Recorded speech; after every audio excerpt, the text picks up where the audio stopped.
Bienvenidas, bienvenidos. Esto es Ciclo, el periodístico de La Diaria, ya, Nati, palpitando el tramo final, ¿no? De cara a las elecciones. Quedan tan solo un par de semanas, 17 días exactamente. Quiero contarles que en el día de hoy vamos a estar compartiendo con ustedes el trabajo periodístico de nuestro compañero Ignacio Martínez, redactor de Política de La Diaria, quien entrevistó a la doctora Lorena Quintana, una de las voces más polémica, si se quiere, por su postura contraria a la agenda de derechos y también a la perspectiva de géneros. Me refiero a la candidata a la vicepresidencia por Cabildo Abierto. Y además, Carlos, en nuestra mesa de análisis vamos a estar abordando un tema que se ha discutido mucho en esta campaña electoral, que es la educación. Nos va a estar acompañando el director nacional de educación del MEC, Gonzalo Baroni, el profesor Gabriel Quirici, que es asesor del candidato frente amplista Yamandu Orsi, y también el editor de educación de La Diaria, Facundo Franco. Ya podemos prever que va a ser una mesa picante, ¿no? Muy rica en cuanto a la discusión que se genere. Vamos a estar también, así como acompañamos al candidato por el Frente Amplio Yamandu Orsi en su visita a Buenos Aires, vamos a viajar, vamos a cruzar el río también acompañando a la fórmula del Partido Nacional, porque ustedes saben, Álvaro Delgado fue invitado por los empresarios en Argentina, por tanto les vamos a proponer una crónica de campaña, pero internacional. Y además hoy vamos a inaugurar una nueva serie de informes que se va a llamar Militantes y es sobre justamente los que constituyen el corazón de esta campaña electoral, los que tienen la difícil tarea de convencer en esta campaña. Vamos a estar conversando con militantes de distintos partidos y de distintos sectores. En esta ocasión hablamos con Susana, que es una militante del Frente Amplio, concretamente del espacio 609. Pero antes de todo esto, Carlos, vamos a ponernos al día con nuestro resumen semanal. Resumen semanal. Entrega de firmas de Cabildo Abierto. Guido Manini Ríos, junto a una delegación de Cabildo Abierto, entregó al Parlamento las más de 320.000 firmas para habilitar el plebiscito por una deuda justa en las elecciones departamentales de 2025. Este es uno de los grandes temas que afectan a la gente, los verdaderos temas que afectan a la gente. Al pueblo uruguayo no le cambia la vida si Charles Carrera va preso o no va preso. No le cambia la vida si Orsi debate o no debate. No le cambia la vida si algún candidato hace gimnasia y muestra su músculo. Al pueblo uruguayo lo que le cambia la vida es que el sistema político de una vez por todas le solucione sus grandes problemas. Cadena Nacional. Luis Lacalle Pou autorizó la cadena nacional de radio y televisión a la Comisión Nacional Afirma Tus Derechos, que promueve el plebiscito de la seguridad social. El mensaje se emitirá el próximo lunes 14 de octubre a las 18, 2 semanas antes de las elecciones. Interpelación. No voy a pedir ninguna renuncia, porque no solo no me interesa entrar en ese juego, sino que además, porque esto no se soluciona pidiendo renuncias. Se soluciona conociendo a fondo los motivos por los cuales llegamos a instancias como esta después de situaciones fatales que se repiten una y otra vez. Yo no vengo a tirarle muertos encima a nadie, porque enrostrarse muertos, la verdad que no es el debate que necesita la sociedad uruguaya hoy. Así comenzó la interpelación al ministro del Interior, Nicolás Martinelli, convocado a raíz del múltiple homicidio en el Excomcar. El ministro presentó nuevos datos y aseguró que en el próximo periodo de gobierno se terminará la construcción de nuevas plazas en las cárceles que solucionarán el problema del hacinamiento. Por supuesto que hasta que no tengamos toda esta infraestructura y hasta que las políticas sociales, socioeducativas y sociolaborales empiecen a dar un resultado mucho más potente, hay un intermedio. Y que quizás lamentablemente tengamos que seguir recibiendo este tipo de noticias como las que recibimos días atrás. Pero créanme que estamos trabajando día y noche para que estas cosas no vuelvan a pasar y que sean simplemente parte del pasado. Movilización por el acceso a la vivienda.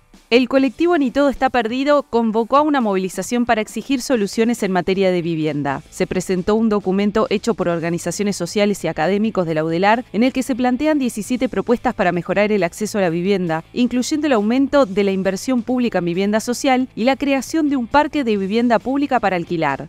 Delgado en Buenos Aires. Obviamente son modelos diferentes. En materia de seguridad somos modelos diferentes, ¿no? La oposición tiene un complejo con la policía ideológico y nosotros vamos a trabajar en seguridad, te digo como este ejemplo, en represión no hay seguridad pública sin represión, que es una palabra que también genera urticaria ideológica en algunos, y también en reinserción y rehabilitación, pero sin represión no hay seguridad. Plan de gobierno del Frente Amplio.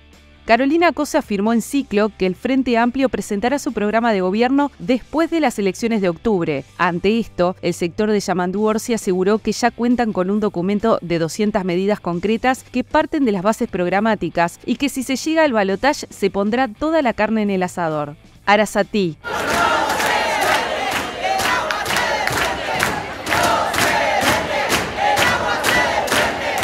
En la audiencia pública del proyecto Neptuno Arasatí participaron autoridades, delegados del consorcio privado que llevaría adelante el proyecto y representantes de organizaciones sociales y científicas que manifestaron su molestia y resaltaron que la iniciativa es inconstitucional. Apoyos a Ojeda. Soy Gabriela Fossati. Ustedes me conocen porque trabajé 35 años en el sistema de justicia. Soy 100% blanca. Pero este 27 de octubre voy a votar a Andrés Ojeda. La exfiscal del caso Astesiano encabezó una campaña de militantes del Partido Nacional que deciden apoyar al colorado Andrés Ojeda en estas elecciones. Además, esta semana Ojeda encabezó un acto con militantes animalistas que también lo apoyan y aseguran que es el único candidato con una propuesta que pone de relevancia el bienestar animal.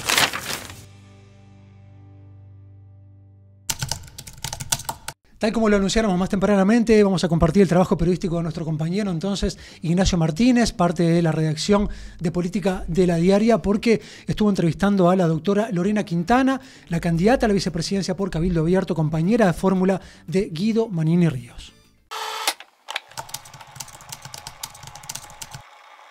Soy médica de familia, trabajé muchos años en Cerro Norte, en una policlínica comunitaria, en la puerta de emergencia del Hospital Maciel.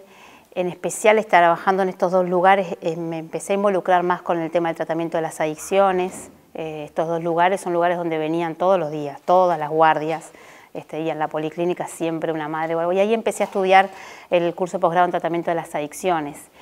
En eso me involucro más con lo que son las políticas de drogas y hubieron algunas cosas en Uruguay, como por ejemplo la regulación del mercado de cannabis, que a mí me sacaban como un enojo, te diría yo. Yo no podía creer que, sabiendo que si disminuimos la percepción del riesgo frente al consumo de una sustancia va a aumentar en el país decidiera lo que para mí era normalizar el consumo de cannabis, ¿no?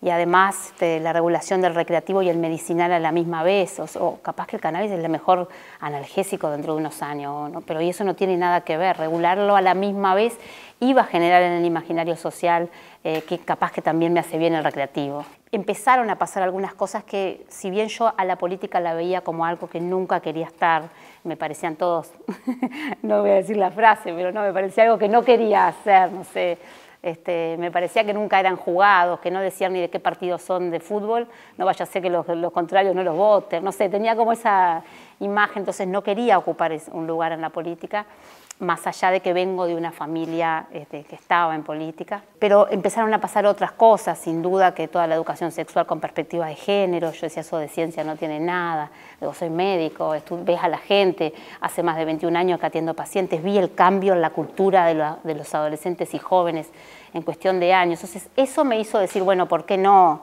animarme? La realidad fue... Yo ya estaba en el Ministerio de Salud Pública, estoy desde la administración anterior en el Ministerio de Salud Pública, trabajé en suicidio en adolescente, en prevención de suicidio en adolescente en esta administración y me invitan a formar parte de la Comisión de Salud de Cabildo Abierto, en especial en temas que yo venía trabajando, adolescencia, suicidio, adicciones. Y bueno, y Salinas de por medio, que era el convocador, y ahí fui y participé. Al poco tiempo propuse que Cabildo Abierto formara la Secretaría de la Familia, todos los partidos tienen la Secretaría de la Diversidad, y a mi modo de ver es a través de fortalecer la familia que muchos de los problemas que hoy tienen los adolescentes los podemos prevenir en Uruguay. Entonces entendía que, ¿por qué no pensar las políticas que se proponen, las normativas, los proyectos en modo familia? Y lo propuse y Cabildo Abierto me lo aceptó y fue como la puerta de entrada. Tu agrupación es el Encuentro Nacional Cristiano. ¿Tú sos cristiana? ¿De qué corriente? Yo soy cristiana de chiquita, en realidad cerca de mi casa había un merendero de una iglesia cristiana y mi mamá nos llevaba, nosotros éramos 5, mi mamá era ama de casa, realmente la situación económica no era mejor y nos llevaba al merendero. Entonces yo me crié con valores cristianos, con principios cristianos, que más allá de la doctrina, más allá de de las diferentes doctrinas posibles, entiendo que el valor de la cultura cristiana, ¿no? Del decálogo de los mandamientos, son parte de nuestra cultura. No matarás, no robarás, no sé, lo tenemos todos incorporado como parte de nuestra cultura. Si bien hay algunos valores y principios cristianos que hoy se han perdido, en especial en Uruguay, pero también en el resto del mundo, no sé, la defensa de la vida. Los cristianos creen que hay uno que da la vida y hay uno que la quita, y sin embargo se aprueba ley como por ejemplo el aborto, se avanza para aprobar la eutanasia, no sé, hay algunos valores en esta cultura cristiana. Es más, creo que hay una corriente que ha querido amputar la parte cristiana de nuestra cultura occidental y cristiana. Hablando del aborto, en agosto escribiste un tuit en el que decías que 100.000 abortos se hicieron desde la legalización del mismo, 100.000 niños que hoy tendrían menos de 10 años y no tuvieron derecho a vivir. ¿Cómo llegaste a esa conclusión? Porque antes de que el aborto fuera legal, era ilegal y igual se hacían muchos. Sí, no creo que tantos así, ¿no? No creo que 11.000 en un año como tuvimos en el 2023. De todas maneras, no hay datos. No hay datos para decir que eran muchos, ni hay datos para decir que eran pocos, ¿no? No hay datos para ninguno de los dos lados. El dato de ahora es el real. Ahora hubieron 11.000 en un año. Para mí, el primer derecho que tiene una persona, inalienable al ser humano, es a vivir. Puedo entender porque he acompañado durante muchos años desde la medicina a muchas mujeres. Puedo entender las situaciones que pueden vivir. De todas maneras, nada me hace correrme de mi principio, que es el entender que ahí hay un ser humano distinto. Que hay un ser humano distinto que no tiene la culpa de lo que está sucediendo, más allá de las situaciones que puedan ser, y que su primer derecho es el derecho a la vida. Y cuando el embarazo es producto de una violación, ¿ahí tampoco estás de acuerdo con el aborto? En ninguna circunstancia estoy de acuerdo, pero déjame aclararte esto. Cuando quieren avanzar a la regulación de una ley como la ley del aborto, cuando quieren avanzar en eso, generalmente utilizan casos paradigmáticos, tristes, horribles, que me ha tocado también conocer de cerca. Una gurisa de 14 años abusada por su padrastro que quedó embarazada. Horrible, de lo peor que puede pasar a una persona y de lo peor que puede pasar en un país. Pero la realidad de hoy es que de los 11.000 abortos que hubieron en el 2023, solo 4 fueron de abuso sexual y ninguna tenía 14 años. Entonces, que utilicen ese caso paradigmático para después decir que es una normativa para todas, algo que también hoy se está usando con la eutanasia, los países que avanzaron en la eutanasia, al principio lo basaban en esa persona postrada, no con una enfermedad terminal, porque hoy la muerte digna en Uruguay ya existe. Los médicos no tenemos techo para la analgesia, no debería de haber ningún paciente que tuviera un dolor que no lo pudiéramos manejar desde la medicina. Si eso está pasando porque está funcionando mal el sistema, el servicio, eso no debería de pasar. Pero cuando quieren avanzar en una ley como la eutanasia, se basan en ese caso paradigmático. La realidad es que los países que han avanzado en eso luego siguieron a situaciones que no son esos casos paradigmáticos, como depresión, como situaciones que hoy, imagínate lo que sería en Uruguay con los números de suicidio que tenemos. Entonces, obviamente, ustedes ven con satisfacción que finalmente en este periodo no se haya aprobado. Así es, y espero estar en el Parlamento cuando se vaya a pelear nuevamente por ese tema. Sos candidata tercera en tu lista para el Senado y primera en diputados. Primera al diputados en la 7001 por Montevideo. Si Cabildo Abierto no llega a ganar, que según las encuestas sería lo más probable, ¿cuál es una de las principales ideas o los principales proyectos que tenés en mente para encargar en el Parlamento? Mira, una es la ideología de género en la educación.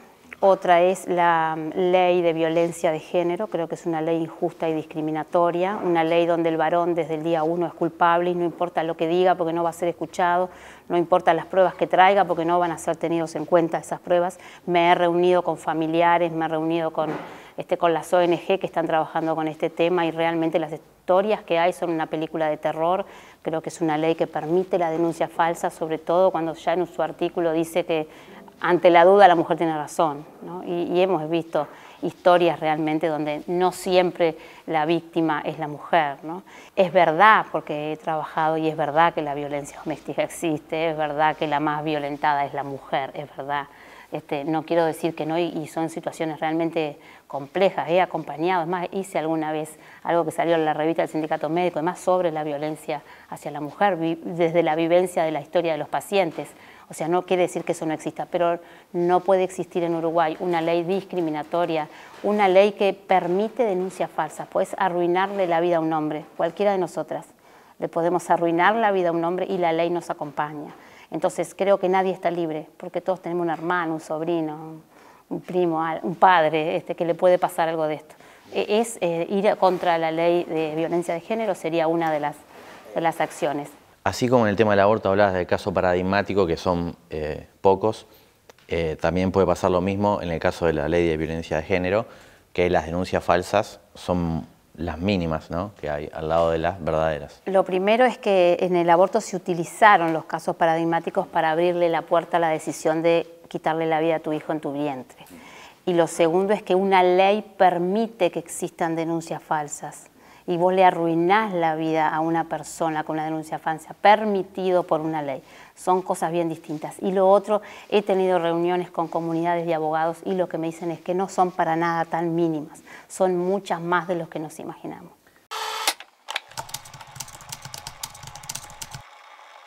Bueno, Carlos, ahí escuchábamos uno de los puntos principales de diferencia entre Cabildo Abierto y sus socios de coalición, que tiene que ver con la regulación del mercado de la marihuana y también algunas posturas bastante particulares en relación con lo que algunos llaman ideología de género. Sí, exactamente, ¿no? Muy contraria a la perspectiva de género, aparte de la agenda de derechos también, ¿no? Ese lineamiento pro vida, muy cristiano, también de alguna manera la pone del lado contrario, ¿no?, de un pensamiento.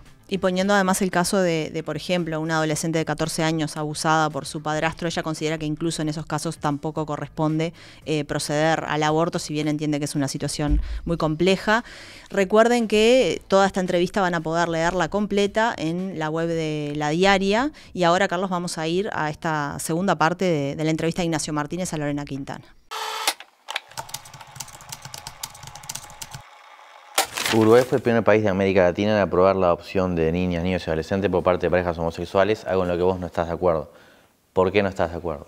Porque vos te basás en el derecho de quién, en el derecho de las parejas a adoptar un hijo o en el derecho de un niño que no fue bien cuidado, que no recibió buen trato, seguridad, que no recibió un adulto que lo guiara en su vida, que le diera amor, le pusiera límites, no recibió eso. Es el derecho de ese niño el que vos estás queriendo recuperar para que tenga un papá y una mamá. Dice el derecho del niño que el niño tiene derecho a tener un papá y una mamá.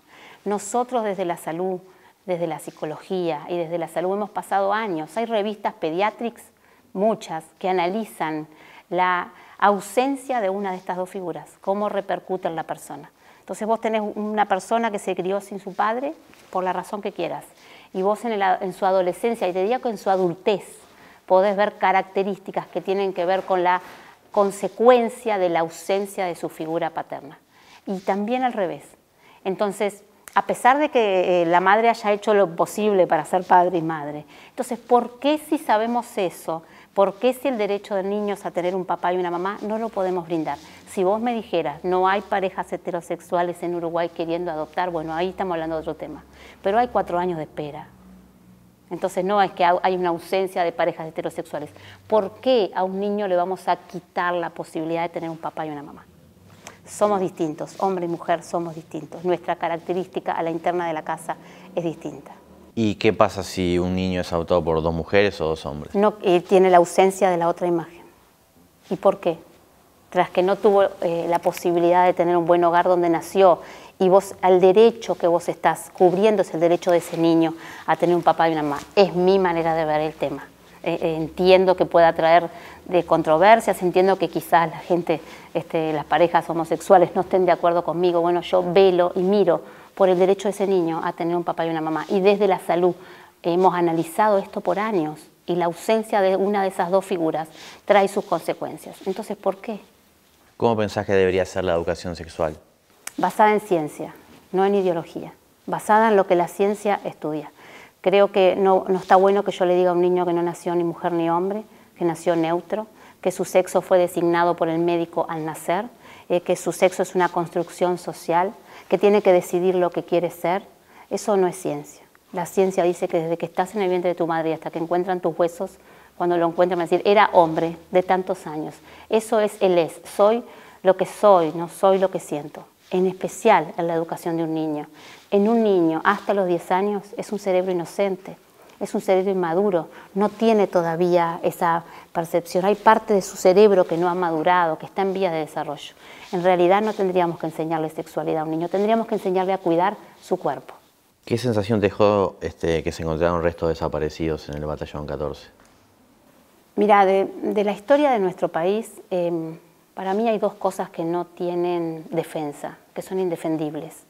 Una es que hayan desaparecido en Uruguay. Eso es indefendible, no deberían haber. Creo que he trabajado con los duelos de la gente y cuando uno puede hacer un duelo, cuando uno tiene un duelo patológico por situaciones como esta, la pasa mal. Entonces creo que es indefendible que hayan desaparecido en Uruguay y creo que hay que hacer todo lo posible para que quienes hoy tienen su familia desaparecido puedan hacer un duelo real, ¿no? Como ha pasado en estos días. Lo otro que es indefendible es que la ley de caducidad, que fue votada 2 veces por el pueblo uruguayo, no se respete.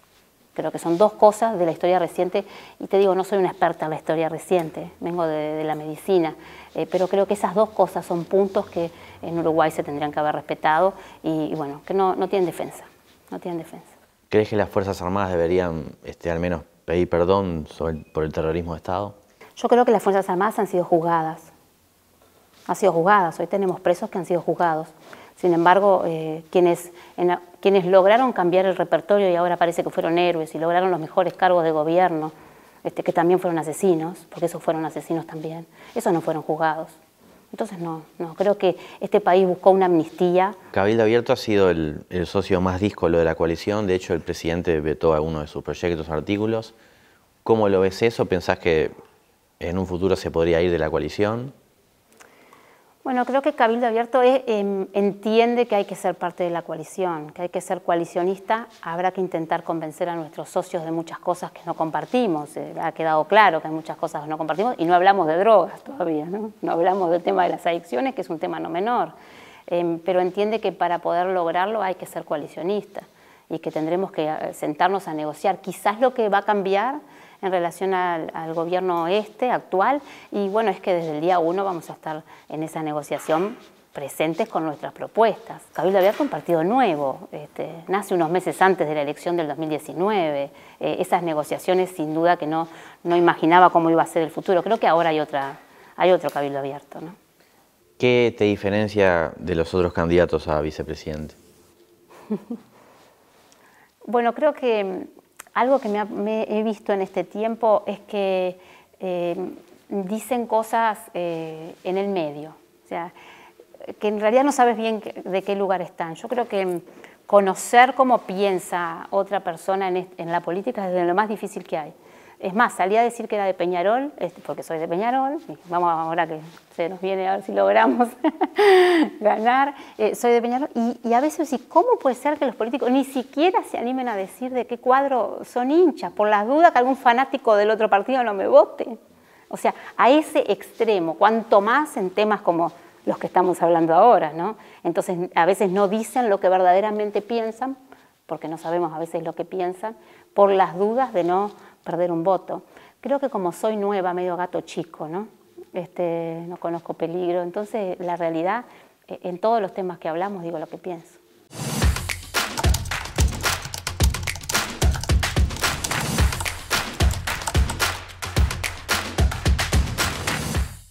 El tema de la educación ha sido muy discutido durante todo el gobierno, que lideró una transformación educativa en todos los niveles y que tuvo esta transformación algunas resistencias de los colectivos docentes. Sobre el tema educación en campaña electoral, recibimos hoy en nuestra mesa de análisis para hablar de ese tema a Gabriel Quirichi, asesor del candidato Frente Amplista Yamandu Orsi en educación y docente también.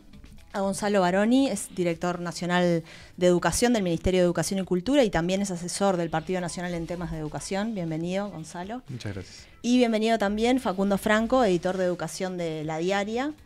Quería empezar preguntándoles, más allá de hablar después, que vamos a hablar de las propuestas de los partidos políticos en este tema de educación para el próximo periodo de gobierno, ¿qué balance hacen, un balance breve de la transformación educativa que se llevó adelante en este periodo?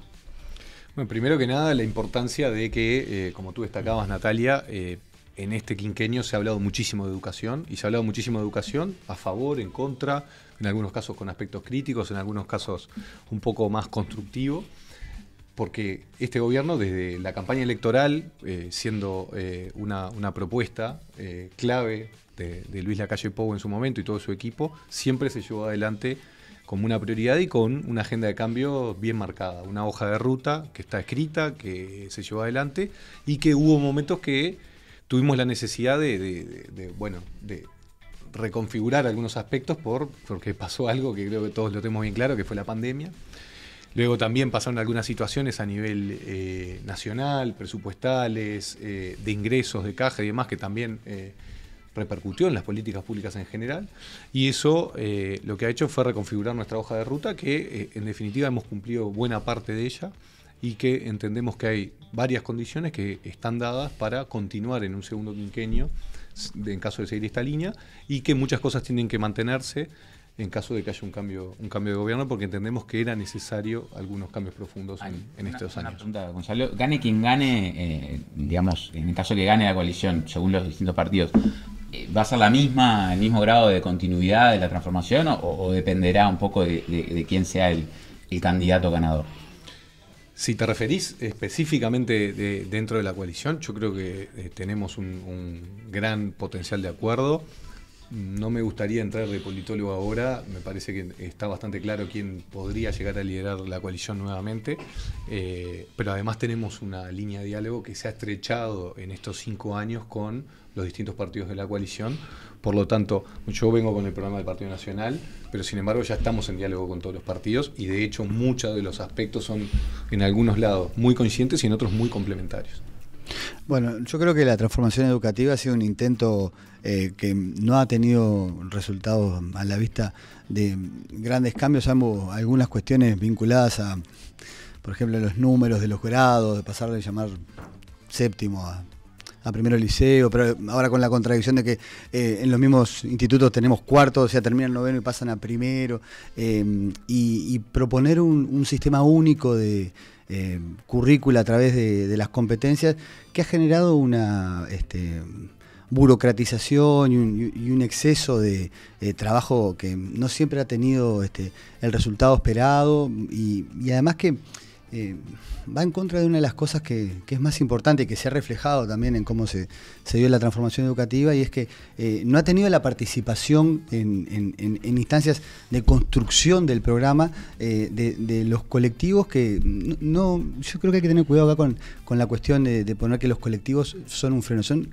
las ATD, espacios de consulta, las salas de didáctica, no han tenido oportunidad de plantear otras formas, es decir, en Uruguay que haya un solo modelo, con la rica tradición de enseñanza, de didáctica que tiene Uruguay. Creo que ha sido un ensayo incompleto, que no ha tenido tampoco en términos de los grandes números, ¿no?, de egreso, de continuidad. Incluso tenemos problemas para que sigan asistiendo los chiquilines, han bajado los niveles de presencia, incluso con una revisión del sistema de pasaje de grado que flexibilizó mucho, y no logramos levantar, sabiendo que es un tema muy difícil y que no es solo responsabilidad. A mí no me gusta hacer como de esto una cuestión de chicana política, no es por la transformación, hay condiciones estructurales, pasó la pandemia, pero tampoco mejoró tanto.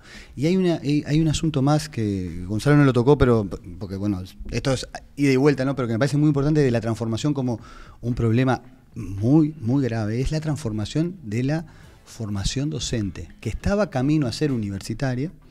Incluso se mantuvo el Consejo de Formación Docente con esa perspectiva y terminó en la propia administración, bueno, acá es un tema, rechazando el proyecto de transformación en la universidad, ¿no? Entonces tenemos una situación en la preparación de maestras y futuros profesores alarmante, porque aparte menos gente se anota, ¿no?, y eso quedó trunco. Entonces, bueno, creo que mi impresión bien breve es que también fue una experiencia, y creo que para gente como Gonzalo, preocupada en la educación, y tantos que, porque en esto no hay quien tenga la verdad, también es un aprendizaje, es decir, capaz que el diagnóstico no era y tenemos que ponernos como país la cabeza de eso. Hay que hacer una inversión fuerte en educación media, hacer la verdadera universidad de la educación, ¿no?, si queremos una educación de futuro potente.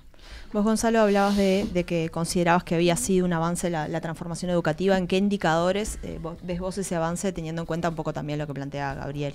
Yo voy a tomar algunas cosas de las que planteó Gabriel, algunas que puedo con algunos matices estar de acuerdo y otras que tengo una fuerte discrepancia. Primero, un análisis político partidario. Yo Yo entiendo el tema de la consulta, entiendo el tema de llevar adelante en todos los niveles y bueno, Gabriel en una frase o en 2 frases nombró por lo menos 5 espacios de consulta que debería tener la educación. Bueno, esos 5 espacios de consulta llevó a que durante 15 años después de la Ley General de Educación muy pocos cambios se llevaron adelante porque siempre hubo alguna tranca. Entonces yo creo que es necesario consultar, creo que es necesario llevar adelante algunas posturas, pero también hay que ser, hay que parecer, pero hay que hacer. Y hay algo que pasó, y ahí creo que Gabriel ya me lo ha escuchado alguna vez, o sea, no es que estamos en modo debate y él no se va a sorprender con lo que voy a decir. Ley General de Educación del año 2008, Congreso Nacional de Educación, consulta, todos los colectivos, los partidos políticos, todos los partidos políticos, salvo el Frente Amplio, se retiraron porque hubo muchas condiciones que no se cumplieron, por lo menos de equidad en algunas consultas, de algunos aspectos en general. Los sindicatos, cuando se terminó de redactar el proyecto final de la Ley General de Educación, se opusieron, estuvieron todos en contra, y solamente fue con los votos de la mayoría parlamentaria del Frente Amplio que se aprobó la Ley General de Educación. O sea, el marco base de nuestra Ley de Educación. De hecho, las modificaciones que hizo la Ley de Urgente Consideración fue con mayor aprobación parlamentaria que lo que en su momento fue la Ley General de Educación. Con esto no estoy diciendo que sea mejor ni peor. Con esto a Gabriel no se lo digo. Simplemente con el relato de, que puede ser para un lado o para el otro más o menos convincente, yo creo que tampoco es ser y parecer, sino también hay que hacer algunas cosas. Y acá me parece que hubo algunas consultas del Frente Amplio que, por su forma de ser, por su génesis, tienen otro tipo de vínculo con algunos colectivos. Sin embargo, yo creo que al final del día terminó siendo, por lo menos la visión que llevó adelante el Frente Amplio donde el gobierno, una visión solo del Frente Amplio y no de una comunidad educativa. Pero, Gonzalo, y hay un segundo punto. No, solo te digo, pero pensá que en esos 15 años siempre hubo participación de los docentes electos, incluso hasta estuvo Robert Silva electo. O sea, la Gabriel, historia de estos 15 años. Reformulación 2006, siguen diciendo los programas de enseñanza media, el del que tú sos profesor. Reformulación del 2006. O sea, los cambios que hicieron el Frente Amplio de los programas, de lo que se enseñaba en la educación, es una reformulación del 2006. O sea, estamos hablando que ¿Artístico de cuándo es? Pasaron 15... no, pero todo el cambio de la UTU es muy grande. Artístico es un porcentaje muy bajo. No. Pero estás hablando que la gran masa de estudiantes que pasa por enseñanza media está con una reformulación del año 2006. Pasaron 15 años del Frente Amplio. Y nosotros sí logramos estar cambiándolo. Entonces, yo lo que te estoy planteando, Gabriel, yo entiendo mucho de la consulta, pero con parsimonia hay cosas en la educación que no se pueden cambiar. Pero vos decís que cambiar los programas es cambiar la educación solamente. No solamente eso, pero para muestra hace falta un botón. Yo cuando estudié, y ahí incluye gobiernos anteriores, y vos también, obvio, que no solo el Frente. Yo tenía en bachillerato un programa de los años 70. 76, hicimos claro. Bueno, yo terminé el liceo cuando estaba arrancando casi el Frente. O sea, pero después se tuvo los programas de rama y después reformulación 2006. O sea, estamos hablando que pasó mucha agua. O sea, formación docente, otro aspecto que nombraste. Pasó un plan Ceibal y en la formación docente casi ni se enteraron. O sea, no se habían enterado casi que había pasado tecnologías de la educación para intermediar con los chiquilines. O sea, estamos hablando de una de las mejores cosas que pasó en la educación, que acá seguramente alguno que esté hinchando y vea este programa diga, qué bien, el Frente, gracias Tabaré y no sé qué, me parece perfecto que lo digan. Nosotros, ayer tuve justo una actividad, Miguel Bresner, me han escuchado 400 veces que Ceibal es de las mejores cosas que le pasó a la educación en el país. La mayoría del sistema educativo no se enteraba de eso. La mayoría del sistema educativo no se enteraba de eso. Los chiquilines todos recibían la computadora. Pero en el proceso pedagógico, en el proceso de sus aprendizajes, en general era muy poco utilizado en el aula. Gabriel, hay muchos docentes muy buenos, pero no era una práctica cotidiana el uso de tecnologías. Miguel Bresner tuvo que pelearse contra el sistema, contra los sindicatos y contra los propios actores del Frente Amplio que estaban en contra. Y después otro punto más que vos decías, aumentó el ausentismo. Es una tendencia mundial que después de la pandemia el ausentismo crónico, y en particular en Uruguay, el ausentismo crónico en la educación. Yo el otro día escuchaba a algunos actores de algunos colectivos que decían, porque este gobierno con la transformación educativa faltan más los chiquilines. No. En el mundo, después de la pandemia, cuando las familias se acostumbraron a que los chiquilines estaban en su casa y recibían educación, o recibían algunos de los aspectos en casa, hay un cambio de cultura familiar, de que hay un ausentismo mayor en el mundo. Pero hubo, Gonzalo, también señales políticas también respecto al ausentismo. Hubo algunas señales políticas que capaz que se pueden tildar como que de alguna manera estimular en estos procesos de decir, bueno, es optativo en determinado momento, ¿no? Estábamos saliendo de la pandemia, primero se cortaron las clases igual mucho menos que en otros países de América Latina, pero igualmente enormemente menos en comparación, pero después cuando se volvió también hubo una señal de decir, bueno, en algunos momentos fue hasta optativo ir al... ¿No considerás que eso también puede haber perjudicado el tema de la asistencia? Hay un número que es bien claro, es que cuando vos comparás el ausentismo del Uruguay con el ausentismo de la región, sigue estando en la tendencia de que todos están aumentando y que hay un tema de cambio de actitud de las familias, por lo menos mundial, pero sobre todo latinoamericanas. Y en particular eso que tú nombrabas, Natalia, que es muy relevante, habla también de los cambios a la uruguaya. En Uruguay se cerró y se abrió, fuimos de los primeros en cerrar, yo estaba en ese comité de decisión, fuimos de los primeros en abrir con el GACH, que lo definimos y ahí nos acusaban de asesinos, de que las familias y no sé qué. Yo entiendo porque había mucha incertidumbre en la sociedad con respecto a esta pandemia, pero después lo que se hizo fue a la uruguaya. O sea, sí, volvemos, pero tampoco fue que apretamos, vamos a reventar a los chiquilines que no van, o que las familias que siguen con algunos miedos o algo por el estilo. Y hasta había un problema de evaluaciones médicas, en el sentido de que estaban saturadas los hospitales, los espacios de consulta, que tenía algún síntoma, algo por el estilo. Lo que también queríamos evitar era abarrotar los espacios de emergencia de, bueno, mi gurí anda con un poquito de algo y demás. Entonces también lo que se utilizó fue por eso. Entonces, a tu pregunta es, no necesariamente. Y después hay un último punto que quiero retomar lo de Gabriel, que decía el tema de la formación docente. No, te lo dejo para después, pero ya que hablaste de esto, hay escasez de formación docente y escasez de anotación en la formación docente. Ahora, yo no desconfío de tu mirada del mundo, pero estamos en Uruguay y tenemos que ver las cosas que nos pasan acá con atención a lo global. Ahora, la parte me gusta que seas nacionalista. No, siempre fui. Me gusta que seas nacionalista, que no seas tan fascista como te querés hacer. Yo no me hago nada, soy un profesor uruguayo. Pero el problema, yo creo, Gonzalo, es que fíjate que si queremos evaluar qué cambios profundos hizo la transformación educativa, vos lo que hiciste fue contar cosas del Frente Amplio, del Plan Ceibal. No estoy de acuerdo. Sí, porque en realidad no ha habido ni una gran inversión, ni una gran transformación. Cambiamos algunos programas y pasamos a competencia. Yo sé que hubo un intento. A mí no me gusta hacer... ¿Algunos programas o todos? Se cambiaron todos los programas. Gabriel, nunca se había hecho eso. No, porque en realidad muchos programas lo que tienen simplemente es una adecuación de ciertas formas que tenían a pasar a competencias, pero en sí incluso las estructuras de materias por liceo. Yo quisiera ser como cuidadoso para no hacer del debate una cosa solamente sensacionalista, pero en definitiva los grandes problemas que se plantearon hacia 2019, 20, de la crisis educativa, de la capacidad de que llegaran más chiquilines a terminar, por ejemplo, universalizar el acceso a la educación terciaria, eso no ocurrió, ¿no? El tema de que por el formato de enseñanza las cosas estaban mal y se iba a cambiar ahora, tampoco mejoró mucho. En realidad tenemos bastantes problemas de convivencia en los liceos, no tenemos más equipos técnicos y hay algo, Gonzalo, que yo creo que es importante desde la perspectiva de quien vaya a conducir la educación, es que vos no te podés plantear que simplemente con un cambio curricular, esto está muy estudiado en la literatura también, el cambio curricular es importante y hay que hacerlo de ida y vuelta y en diálogo. Y esto no demora tanto tiempo y se puede ir revisando. Y en formación docente hubo un gran cambio en 2009 también, en época de Frente. Pero eso tiene que ir acompañado de un cambio de dispositivo, sobre todo en enseñanza media, en UTU, en secundaria, de cómo funcionan las comunidades educativas. Y eso no ocurrió. Yo creo que es un debe para el Uruguay. Pasémosle la factura que se quiera, pero si el Uruguay tiene que tener de acá en adelante liceos y UTUs de calidad, sostenida, con apoyo en las trayectorias, con equipos multidisciplinarios y tiempo para los chiquilines y para los educadores, que no ocurrió con la transformación educativa. Pero estás de acuerdo con los centros María Espínola, entonces, porque los acabas de describir. No, yo tengo claro lo que son, pero los centros María Espínola lamentablemente han tenido no hicimos nada bien entonces, Gabriel. Yo no dije eso. No, bueno, pero te dije, nombré cuatro cosas. Lamentablemente han tenido muy escaso impacto.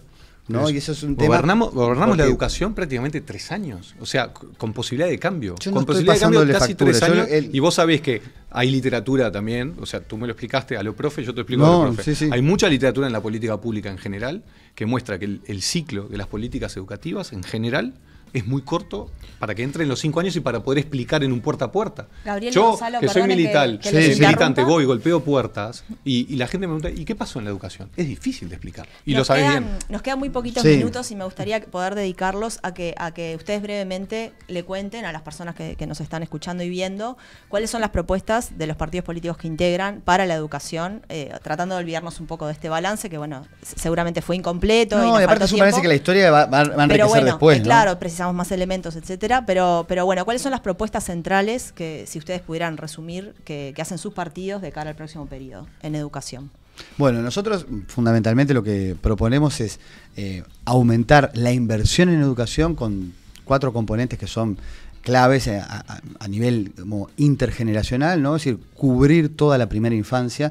Incluso acá ya hay una articulación a partir, bueno, hay un muy buen liderazgo de Cristina Lustenberg que ha generado por eso que es un proyecto país también. No solo, yo insisto que estamos en campaña electoral, pero es algo para mirar el futuro. Bueno, que las infancias estén cubiertas, aumentar el tiempo completo en las escuelas, casi esto con algunos estudios muy buenos que se han hecho, se podría llegar a duplicar la cantidad de escuelas de tiempo completo, con una alternativa también para que maestras tengan espacio de coordinación, no solamente ir y cubrir digamos, lo que pasa con los chiquilines, y cambiar el eje, que esto es, para mí es clave, yo también lo digo como profesor, ¿no? Pero en educación media, aumentar la cantidad de liceos de tiempo extendido, que puede ser María Espínola, puede ser también los CEA, creo que muchos conocen lo que son, ¿no? Los centros educativos asociados, que tienen que ver una escuela, una UTU, donde haya alimentación para los chiquilines. Se está estudiando que se puede duplicar esa cantidad con todo otro conjunto de apoyos vinculados a, que esto es otro debate bien interesante, ¿no?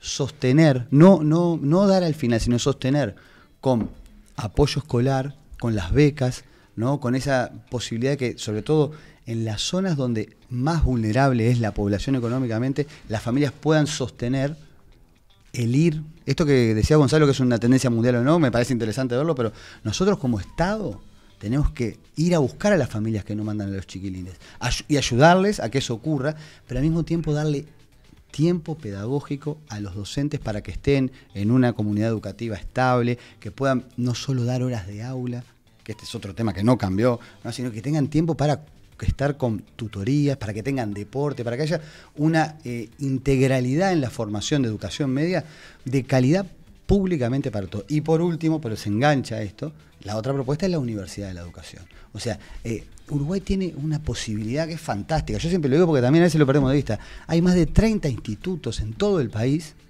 en todos los departamentos, de formación docente. Bueno, articulemos para que eso se convierta en un instituto universitario en relación con la UTEC, en relación con Ceibal, que terminemos con el viejo estatuto docente, donde ya las maestras, los profesores elijan horas de acuerdo a una concepción de cargo académico, que lo que desarrollan se convierta en investigación, ¿no? Eso le daría un salto de calidad futura a la educación, que yo creo que, bueno, entre otros Gonzalo estaría de acuerdo. Cortito nomás, ¿vuelven los consejos con participación docente? O sea, porque si hay una universidad va a tener participación y va a ser escuchado y gobernado. Lo mismo, la idea es la gestión unipersonal, ahora llaman direcciones, ¿no? No ha tenido un cambio de mayor eficiencia, y hay una interrelación para escuchar las diferentes aristas del asunto educativo que tiene que ver con la participación docente. Bueno, es importante saber que hay cosas que van a ir en contra de la consulta popular, como por ejemplo el tema de volver a los consejos, que creo que está laudado, más allá de que las cosas pueden evolucionar y demás, pero está laudado por la ciudadanía. Con respecto a la Universidad de la Educación, casi todas las propuestas que está planteando son cosas que están en nuestro programa de gobierno y cosas que hemos dicho, por ejemplo, aumentar la cantidad de tiempos completos, pero muy focalizado en quintiles 1 y 2, porque hicimos cálculos específicos, sobre todo de escuela de tiempo completo y escuela de tiempo extendido, que se necesitarían aproximadamente unas 100 escuelas para aumentar, sobre todo, y focalizar en esos espacios. En enseñanza media es extender también. Hoy en día se está llegando al 50% de la población de quintiles 1 y 2, pasar al 100% de quintiles 1 y 2 de centros María Espínola. Por primera vez, aparte hay una cosa interesante que planteaba Gabriel, que hay varias cosas, pero una en particular que quiero destacar. Cuando habla de la alimentación en enseñanza media, logramos una modificación en la normativa que permite financiar la alimentación en educación media en los centros María Espínola, que antes había ciertos impedimentos, por lo tanto hoy en día se puede hacer y queremos llegar al 100% de centros María Espínola. Nosotros en particular no lo decimos expresamente porque no vamos por la negativa en el documento, no estamos de acuerdo con la Universidad de la Educación, entendemos que hay mucha literatura que muestra que una universidad pedagógica no mejora la calidad de los docentes. De hecho, salvo algunos lugares muy específicos en el mundo, no existen casi las universidades pedagógicas, no hay ninguna universidad pedagógica que sea excelencia en el mundo, y además algunos ejemplos, cruzando el charco, por ejemplo, una situación muy similar que nosotros la estudiamos muchísimo, la Unicaba en la Ciudad Autónoma de Buenos Aires, que tiene más o menos 30 institutos, intentaron hacer algo que plantea Gabriel y no se pudo llevar adelante por distintos problemas, distintas formas y distinta jerarquización. Entendemos que hoy en día no están dadas las condiciones para tener una institución de esa envergadura. Creemos que hay que seguir acumulando en investigación y extensión, porque entendemos que hay grupos y núcleos de trabajo de investigación en la formación docente, pero que hoy en día no existe una circulación de conocimiento. Y paso a fundamentar algo más. Entendemos que las universidades pedagógicas son endogámicas, porque encierran el conocimiento de la formación docente y no dialoga y no transita, más allá de que se puede pensar alguna cosa con la UTEC o con la UDELAR o con otro tipo de instituciones para que circule un poco más de conocimiento y estar más cerca de la frontera del conocimiento, y no solo en la frontera del conocimiento en didáctica y pedagogía, que es lo mejor que hacen los institutos de formación docente, y de hecho son para lo que trabaja. Nosotros también hay un aspecto que planteamos bien claro, que es aumentar fuertemente las transferencias económicas directas, algunas en formato de bono al final para aumentar la culminación en enseñanza media, algunas para continuar el proceso de aumento de becas que ha habido en este quinquenio en el correr del proceso. Después hay algunos aspectos de mejora, sobre todo de la navegabilidad entre UTU y secundaria, que hoy en día sigue siendo difícil y que hay que profundizarla mucho más. Nosotros entendemos que con sus peculiaridades, los 4 subsistemas tienen que dialogar muchísimo más. Por primera vez se empezó un proceso de trabajo de unificación de procesos de pago, de dirección, de algunos aspectos que antes no se llevaban adelante. Bueno, pretendemos que cada vez estén más cercanos los 4 subsistemas, y que además haya un mayor diálogo, por ejemplo, con el mundo del trabajo, que hoy en día la UTU ha hecho un esfuerzo, pero entendemos que hay que seguir profundizándolo. Este periodo no alcanzó, faltan muchos aspectos más, va muy en línea con muchos de los aspectos que estamos llevando adelante. Creo que con Gabriel justo en particular estamos bastante de acuerdo con algunos aspectos, con otros no, y creo que lo he destacado, pero me parece que hay que tener un diálogo más profundo. Sí, nosotros lo que pensamos, como también en clave de, yo insisto, hay una campaña electoral, pero es importante poder conversar de estas cosas con fundamento, con a veces también ideas para atrás y para adelante, pero el pensar el país, yo creo que acá, Gonzalo, es importante, más allá del programa, ¿no?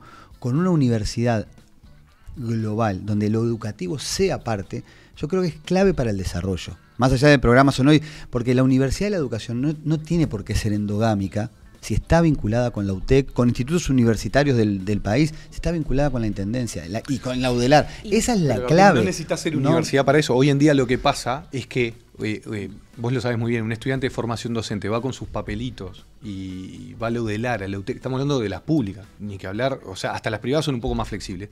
Le cuesta que le revaliden una materia, le cuesta transitar y navegar, o sea, en algunos casos sí, pero tiene que hacer un esfuerzo. Hoy en día no existe y no necesita ser universidad para que pase eso. No, al revés. Si la creás la universidad, yo creo que al revés, vos tenés la chance de reconocer todo eso, incluso vas a enriquecer a la universidad con docentes y vas a enriquecer a los docentes con disciplinas universitarias. Ese desafío, o sea, Uruguay no se lo debe perder. Estás coincidiendo conmigo que hoy en día entonces no hay un nivel universitario en la formación docente. Hay por lo menos eso. Bueno, por eso yo entiendo por lo que vos estás diciendo y coincidimos entonces en el diagnóstico que hoy en día no hay un ambiente universitario en los institutos de formación docente. Y hay que crearlo. Gonzalo, yo creo que se fue para atrás en esta etapa. Tenemos que cerrar, disculpen. Perdón, solamente les pregunto brevemente, si convocarían un acuerdo multipartidario sobre educación en un próximo periodo. ¿Se ven convocando un ámbito para generar políticas de Estado en este tema? Bueno, nosotros lo planteamos no solo multipartidario, para nosotros... Y multiactoral. Claro, digamos. porque... Igual no les pido yo brevedad te digo, en la sí por respuesta. esto, no, pero me parece que hay una parte que tiene que ver hasta con una cuestión de cómo lo vivimos. La educación no tiene que ser... O sea, siempre es un desafío, pero no es un problema ni algo crítico. Tiene que ser algo que convoque al Uruguay a desarrollarse en convivencia, en la perspectiva ciudadana, en la perspectiva de los proyectos de vida y de la familia. Entonces tiene que haber un acuerdo con los sindicatos, con los actores económicos, con las intendencias, entre los partidos. Tiene que haber un acuerdo de algunas cosas básicas. ¿Vos, Gonzalo, qué pensás? Yo soy un poco escéptico con respecto a los grandes acuerdos que terminan, me parece que bloqueando las iniciativas innovadoras en temas de educación, porque al final es más importante ponerse de acuerdo que innovar, y que de hecho en la mayoría de los países de la región y del mundo se ha caminado en algunos puntuales acuerdos, pero no en un acuerdo general. Yo creo que es importante dialogar, creo que es importante traer todas las voces, pero no necesariamente me enclaustraría en un pacto que termine siendo más importante el consenso que la innovación. Yo creo que igual Gonzalo, cuando lo convoquemos, va a ser parte del acuerdo. Bueno, Gonzalo, Gabriel y Facundo, muchas gracias por estos minutos en Ciclo y seguimos con más información.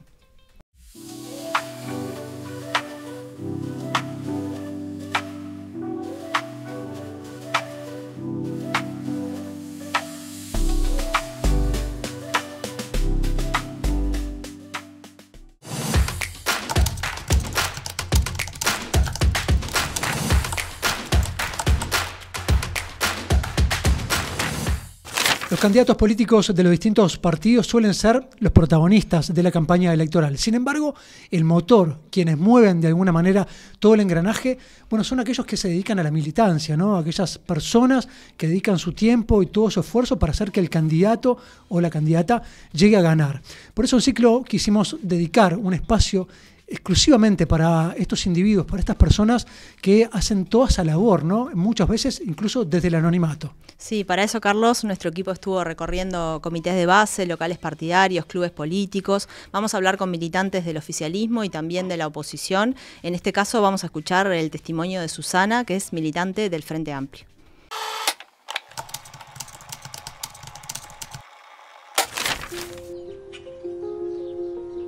Me llamo Susana Yemi, tengo 81 años, vivo en Ciudad de la Costa, en un lugar precioso, me encanta porque hay muchos árboles y muchas flores.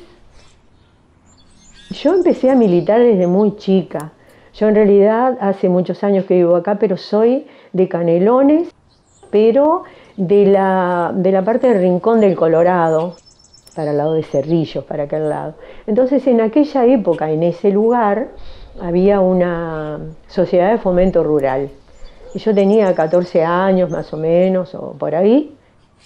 Y ahí empecé con otros gurises de mi edad, todos ochentosos ahora. Fundamos una biblioteca. Y bueno, desde esa época empecé a militar. Un poco porque había inequidad entre las distribuciones de las cosas de la Asociación de Fomento Rural. Cuando se reparten semillas o diferentes cosas, el que más tenía o el que más podía compraba mucho más o le daban mucho más. Y a mí me parecía que también los demás, que no tenían tantas posibilidades, tenían que tener lo mismo, tenían que ser, haber igualdad. Desde esa época milito, así que hace unos cuantos años que estoy en la vuelta. Y el Frente Amplio, cuando surgió en el 71, después pasó ese tiempo que no militamos en el Frente Amplio. Me acuerdo que donde yo vivía nos empezamos a juntar en la iglesia, el cura de la iglesia de San Agustín, en el fondo del zoológico. Y en esa iglesia empezamos a juntarnos para rearmar el comité de base. Estuve en ese comité militando mientras viví en Montevideo. La militancia no es solo ir al comité o estar en los actos. La militancia es militar toda tu vida, todos los días, con el almacenero, en la feria, con el verdulero, en todos lados, en las huertas, no sé, en la olla. Me devuelve que me conozca mucha gente, que compartimos un montón de cosas, en todos los grupos que participamos, ¿no? Te conoce, la gente sabe quién sos, sabe que pueden confiar, que eso es muy importante. Que la gente sepa qué persona es, ¿no? Y que todo el mundo te respete por tu confianza más bien, por tu compromiso, por tu entrega. Y estas cosas son muy lindas. El tema de la sociedad, hacer toda una red social, que antes se interactuaba más entre la sociedad, pero el entretejido social era otro. o ir al almacén de la esquina. Y ahora la gente generalmente sale de su casa en auto, va al supermercado, hace sus compras, paga con tarjeta, porque ni habla con la cajera. Entonces hay muchas cosas del tejido social que se dejaron de hacer. A mí esas cosas me sigo tratando de que se siga de otra manera todo ese entretejido social que me interesa.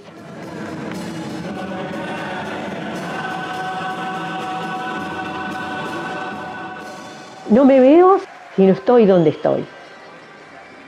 Es como que no podría dejar de ser militante del Frente Amplio, ni siquiera independiente. No me lo veo. Soy como del sector y lo tengo como tan integrado, y además hace tantos años, que esto es como parte de mi vida. Yo no me veo tejiendo en mi casa sentada, sin salir, sin estar militando. No podría. Es parte de mi vida, ella, mi esencia. Hasta que me muera.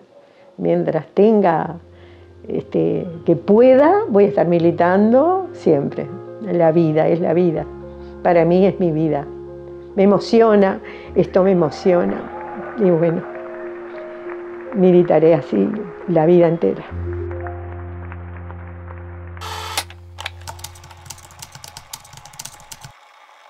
Interesante alguna de las posturas que señalaba, ¿no? Entre otras la militancia como motor de búsqueda de equilibrio, ¿no?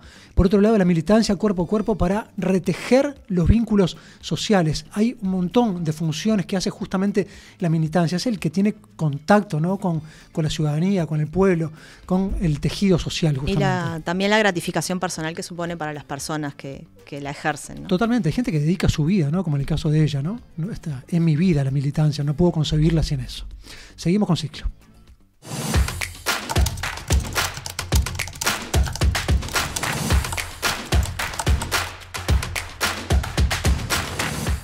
La fórmula del Partido Nacional viajó este lunes a Buenos Aires, acompañada también de algunos dirigentes de ese partido, y Álvaro Delgado estuvo exponiendo los principales puntos de su campaña electoral y además tuvo un almuerzo con empresarios en el que participaron también políticos.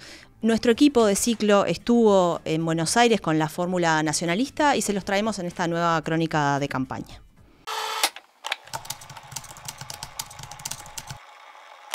Actualmente es el candidato a la presidencia de la República Oriental del Uruguay y por el Partido Nacional junto a la dirigente Valeria Ripoll.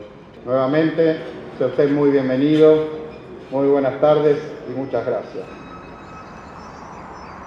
Y no quiero empezar esta charla, más que disertación, sin hacerle un agradecimiento a los argentinos que particularmente, obviamente tenemos una relación siempre muy cercana. La mitad de mi familia vive acá, vive en Rosario, pero tenemos una relación muy cercana históricamente. Pero es una relación que se afianzó en la pandemia,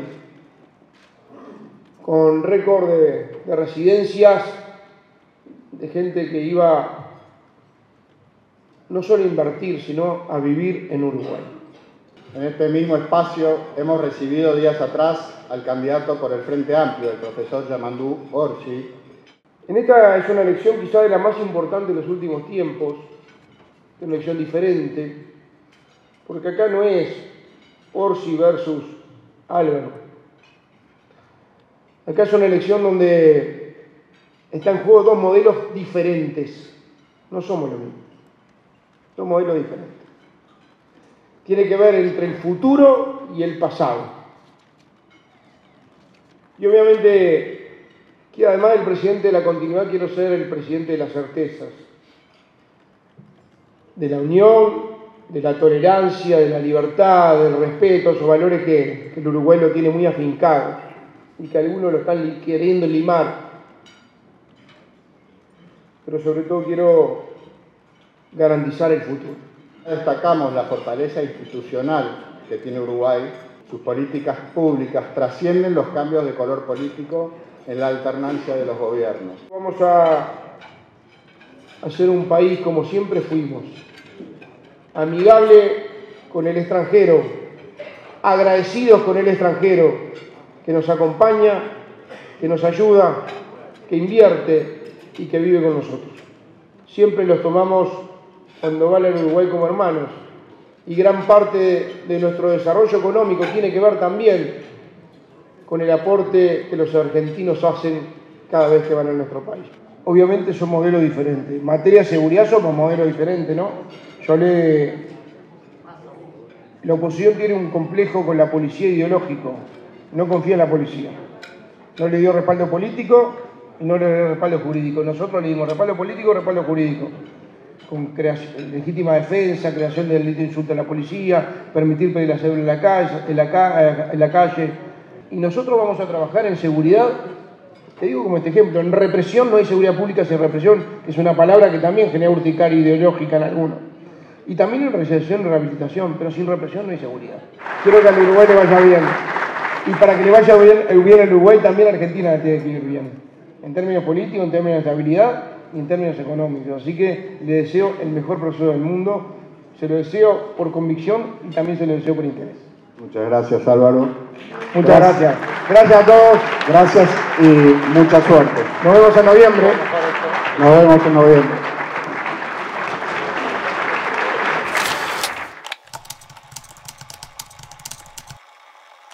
Bueno, un discurso ante el empresariado argentino donde Delgado subrayaba un poco las diferencias que viene marcando con el candidato o con la fórmula del Frente Amplio, ¿no? Un evento en Buenos Aires en el que asistió, a diferencia de Orsi, acompañado sí de Valeria Ripoll, la candidata a la vicepresidencia, pero además de varios dirigentes. Se veían ahí, por ejemplo, figura del Partido Nacional como el ex ministro de Defensa, ¿no? Javier García, como el senador también Sebastián da Silva, como el intendente de Colonia, ¿no? Carlos Moreira. Y Delgado se despidió prometiendo volver, ¿no? Se tiene fe para estar en el balotaje y dijo hasta noviembre. Nos vemos en noviembre. Así que es probable que nuestro equipo también tenga que volver a Buenos Aires. El momento López Mena ahí es un momento muy interesante, ¿no? Cuando vienen para la foto y llaman a Ripoll a esa foto grupal y López Mena queda como chiquito ahí atrás. Hay varias gestualidades interesantes en esta crónica, pero seguimos entonces, Carlos, con más información. Seguimos avanzando.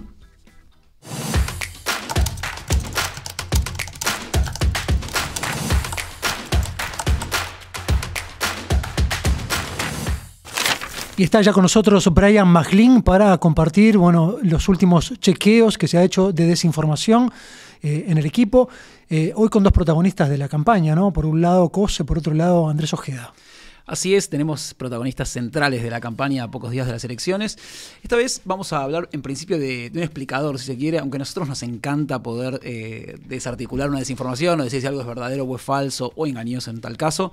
Lo que ocurre en este caso con el tema de la disputa que se produjo mediática en torno a la declaración de Carolina Cose, la candidata a vicepresidenta del Frente Amplio, en Argentina, en una entrevista, ella señaló que lamentablemente, dijo, en la salud pública en Uruguay te vas a encontrar en casi todo el país con faltantes de medicamentos.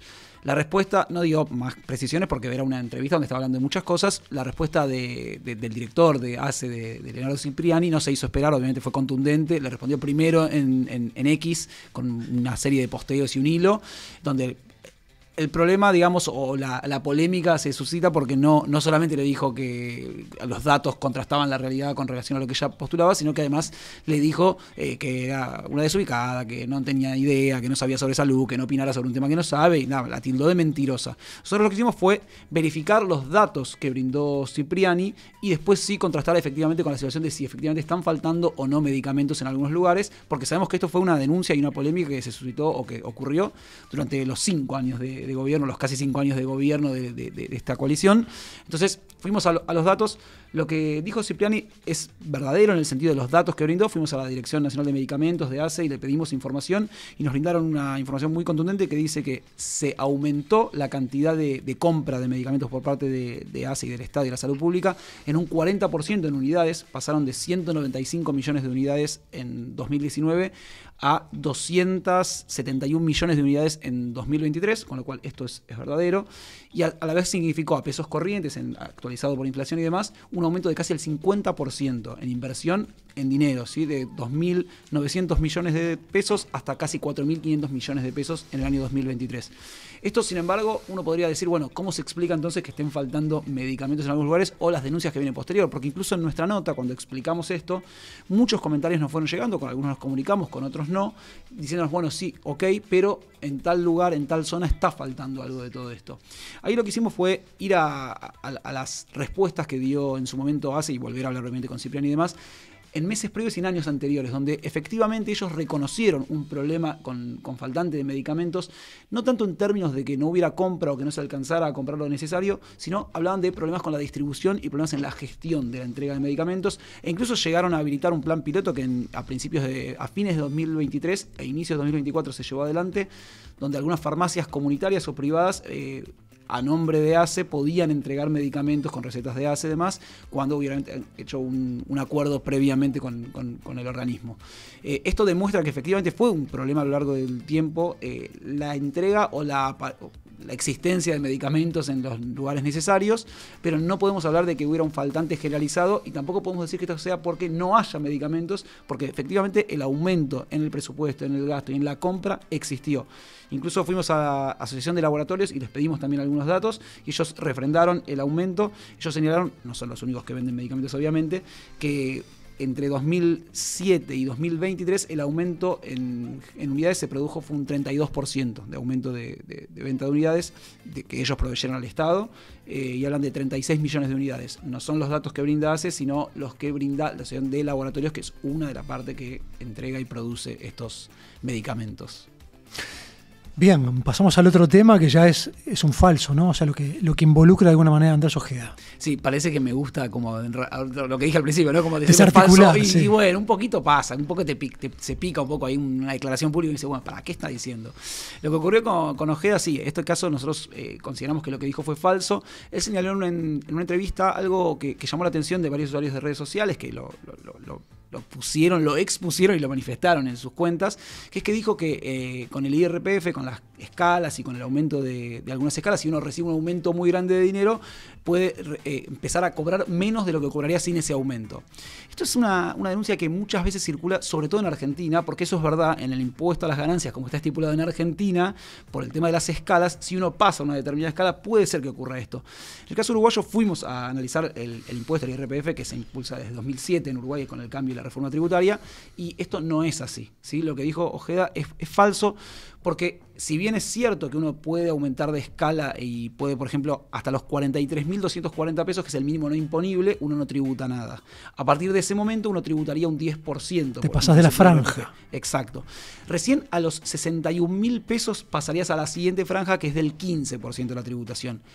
Esto sin contar deducciones, que después hablamos un poco de eso, pero en ese caso la diferencia es que se estipuló en la reforma tributaria que vos tributarías 15% solo por la diferencia entre los 43.000 y los 61.000, no por todo tu salario. Entonces eso invalida o imposibilita que vos termines perdiendo más dinero del que ganás por el aumento que tuviste en esa situación. Puede pasar, sí, que uno se pase de la franja del IRPF y eso que pretendía cobrar, o sea, que va a cobrar, lo cobre en un porcentaje mucho menor, digamos que se le haga un descuento bastante grande porque se pasó de franja, pero en ningún caso va a ser menos de lo que, ¿no? Probablemente ganes menos de lo que esperabas ganar con ese aumento, pero nunca va a ser menos que lo que ganabas previamente. Exacto. O sea, el aumento va a ser menor si querés en el total, pero tiene que ver con eso y que hablábamos recién y con las limitaciones que tienen las franjas. De todas maneras, también saben que en el IRPF hay deducciones, con lo cual esa base imponible sobre la cual se calcula cuánto te toca tributar, uno si tiene hijos a cargo, si aporta a la caja profesional, si aporta de pronto, bueno, están los descuentos por FONASA y demás, también se reducen, e incluso algunas cuotas con límites, algunos valores de cuotas de crédito hipotecario también se pueden deducir de la base imponible, con lo cual uno reduce un poco lo que se le descuenta por el IRPF.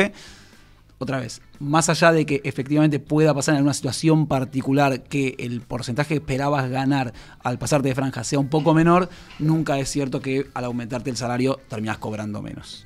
Perfecto, entonces un explicador, un falso. Muchísimas gracias, Brian, de La Diaria Verifica. Con esto cerramos el ciclo del programa de hoy. Ustedes ya lo saben, nos encontramos el próximo jueves a partir de las 20 horas, tanto en nuestro canal de YouTube como en la red de televisión del interior. Ya lo saben también, es muy importante para nosotros que nos dejen, si les gustó este contenido, un me gusta y por supuesto un comentario, que es muy importante para nosotros conocer su opinión. Y si se suscriben a nuestro canal de YouTube, también pueden recibir notificaciones cada vez que subamos nuevo contenido. Recuerden, como les decimos siempre, que todo esto es posible gracias al apoyo de nuestros suscriptores y suscriptoras, así que los invitamos a ingresar a la web de La Diaria y conocer todas las opciones para apoyar este proyecto. Hasta el jueves, Carlos. Nos vemos la semana próxima, que anden bien.